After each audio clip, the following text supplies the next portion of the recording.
ಪ್ರೀತಿ ನಗುತ್ತಿರಲಿ ಬಾಳು ಬೆಳಗಿರಲಿ, ಪ್ರೀತಿ ನಗುತ್ತಿರಲಿ ಬಾಳು ಎಲ್ಲರಿಗೂ ನಮಸ್ಕಾರ. ಧ್ರುವತಾರೆ ಯೂಟ್ಯೂಬ್ ಚಾನೆಲ್ಗೆ ಸ್ವಾಗತ. ಸ್ನೇಹಿತರೆ, ಭಾರತೀಯ ಸಿನಿಮಾ ರಂಗದಲ್ಲಿ ಟ್ರಾಜಿಡಿ ಸಿನಿಮಾಗಳನ್ನ ಪರಿಗಣನೆಗೆ ತೆಗೆದುಕೊಂಡ್ರೆ ಮೊದಲನೆಯದಾಗಿ ಬರುವುದು ದೇವದಾಸ್ ಸಿನಿಮಾ.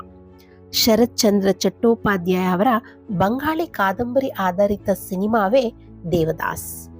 ಈ ಚಿತ್ರ 1928ರಲ್ಲಿ ಮೊದಲ ಬಾರಿಗೆ ಮೂಕಿ ಸಿನಿಮಾವಾಗಿ ತಯಾರಾಗುತ್ತೆ.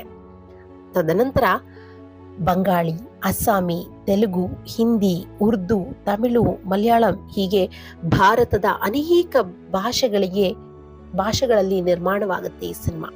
ಅದರಲ್ಲೂ ವಿಶೇಷವಾಗಿ ಹಿಂದಿಯಲ್ಲಿ ದಿಲೀಪ್ ಕುಮಾರ್, ತೆಲುಗಿನಲ್ಲಿ ಅಕ್ಕಿನೇನಿ ನಾಗೇಶ್ವರ ರಾವ್ ದೇವದಾಸ್ ಪಾತ್ರಕ್ಕೆ ಕೇರ್ ಆಫ್ ಅಡ್ರೆಸ್ ಆಗಿಬಿಟ್ಟಿದ್ರು.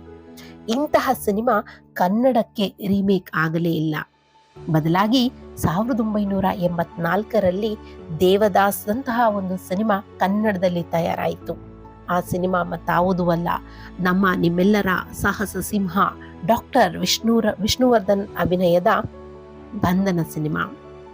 ಸ್ನೇಹಿತರೆ, ಕನ್ನಡ ಸಿನಿಮಾ ಇತಿಹಾಸದಲ್ಲೇ ದೇವದಾಸ್ ಚಿತ್ರದಂತೆ ಕ್ಲಾಸ್ ಟ್ರಾಜಿಡಿ ಸಿನಿಮಾವನ್ನ ಕೊಟ್ಟಂತಹ ಕೀರ್ತಿ ರಾಜೇಂದ್ರ ಸಿಂಗ್ ಬಾಬು ಹಾಗೂ ವಿಷ್ಣುವರ್ಧನ್ ರವರ ಜೋಡಿಗೆ ಸಲ್ಲುತ್ತೆ. ಈ ದಿನ ಬಂಧನ ಚಿತ್ರದ ಬಹಳಷ್ಟು ಸ್ವಾರಸ್ಯಕರ ಮಾಹಿತಿಗಳನ್ನ ಹಂಚ್ಕೊಳ್ತೇನೆ. ಅದಕ್ಕೂ ಮೊದಲು ಧ್ರುವತಾರೆ ಯೂಟ್ಯೂಬ್ ಚಾನೆಲ್ನ ಸಬ್ಸ್ಕ್ರೈಬ್ ಮಾಡ್ಕೊಳ್ಳಿ, ಹಾಗೆ ವಿಡಿಯೋನ ಸ್ಕಿಪ್ ಮಾಡದೆ ಪೂರ್ತಿಯಾಗಿ ನೋಡಿ.